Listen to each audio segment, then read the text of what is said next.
Hey, hey, knock it off. I'm trying to make a video. Hi, this is Mark Fremke with Ninja Training TV.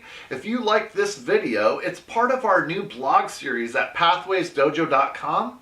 And if you want to read more about the description, check out the link below and it'll bring you right there. Hey, this is Ken with pathwaysdojo.com and ninjasinnature.com. This is the third of a three-part series on tips for bow drilling. In this final part, we're going to show you how to put it all together, how to do it improperly and make a lot of noise, but then how to do it correctly and how to transfer the coal into your tinder bundle and blow it into flame. If you don't have our free fire video yet, go to our website and you can download it for free.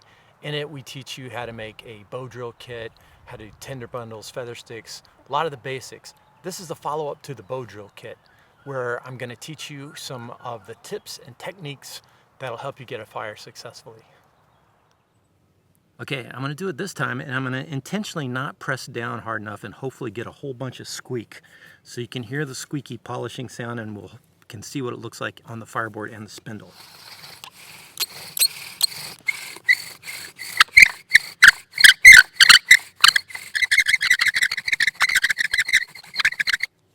Okay, it was smoking pretty good, but it's starting to polish a little around the edges. Sometimes you'll look at it and the entire end will be looks like black glass. And same for the bottom down here. So that's an idea of the sound you're looking for to not create. Now let's see if we can do it with a little more pressure and see if we can get a coal. Okay, let's try that again and see if we can do it with a little more pressure, a little more speed. I got about one more shot in this fireboard before I burn it through. So we'll see if we can get a fire. If I burn through, we'll just try again on another board. All right, I'm all locked in.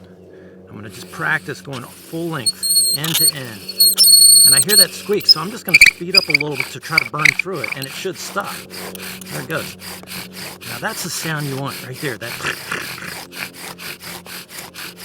And then I keep going until I see the notch filling, and it's pretty full right now. Now I'm gonna speed up a little faster and just get a little more smoke going.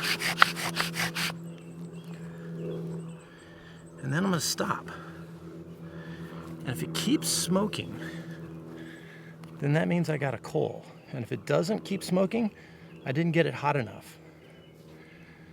So I'm gonna be mindful of the wind. If it's super windy, I'm gonna protect it and let it grow.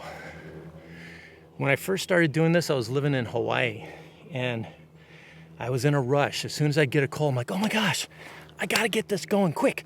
So I'd quickly take everything, dump it in a tinder bundle, blow it, and I kept blowing it to smithereens and I could never figure out what's going on. And it dawned on me one day, I was so tired I couldn't do it anymore. I just let the coal sit like this. And then I realized, oh, I can rest, I can take a break because the coal is coalescing. It's growing, and all these little fibers or the little pieces of ash will make it bigger. The bigger your coal, the better your chance of getting a fire. And speaking of which, if you have there's a lot of funguses out there you can research, some tender funguses. There's out here in the East Coast, there's chaga, there's horsehoof fungus, there's punky wood. A lot of things that you can add to it to make it bigger. There's a lot of things you can add to your tinder bundle to make it more likely to burst into flame. But as you can see, this is still smoking. So I got a coal. So I'm gonna let it grow for a second and then we'll put it in the tinder bundle and see what happens. See if we can get it to blow into flame. All right, through the miracle of technology, let's see if we can do this with 2 camera shots. See if this coal will last. It's a warm, sunny day out here, so that helps a lot. My coal's been going here for about a minute. Here's what I like to do. All of this ash that's around the edge, you can either gently add that to the top of your coal to make it bigger, or just put it right in the center of your tinder bundle. Another trick is sometimes the coal will want to stick to the fireboard, so you can put your knife down carefully in the notch and roll the fireboard away. There's a little chunk down in here in the bottom. That is valuable stuff, so I'm going to knock that out in the center of my tinder bundle. Now I haven't done a lot of prep on my tinder bundle.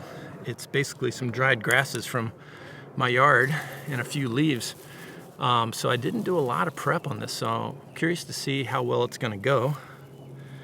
So I'm gonna carefully take my little coal, I'm gonna put it in there, give a little tap, and there you go. My leaf is still smoking there. And now I got it in here. So now what I wanna do, I don't wanna crush it, but kind of gently fold it in there and nestle it so that you can see it. Sometimes I'll hold the tender bundle just on the bottom if I can. And right now it's still kind of sticking up, so I'm going to try to get my tender bundle snug around it on the inside. That's a little better. There. So now it's kind of tucked in there. Windy day like today, I could use the wind to blow it, but I can also, just use it, blow it today. You can do a figure 8 sometimes as a fun, I wouldn't call it a trick, but you can help use body movement to get it to burst into flame. But I'm just gonna blow into it. So the wind's blowing away from me. So I'm gonna use the wind behind my back.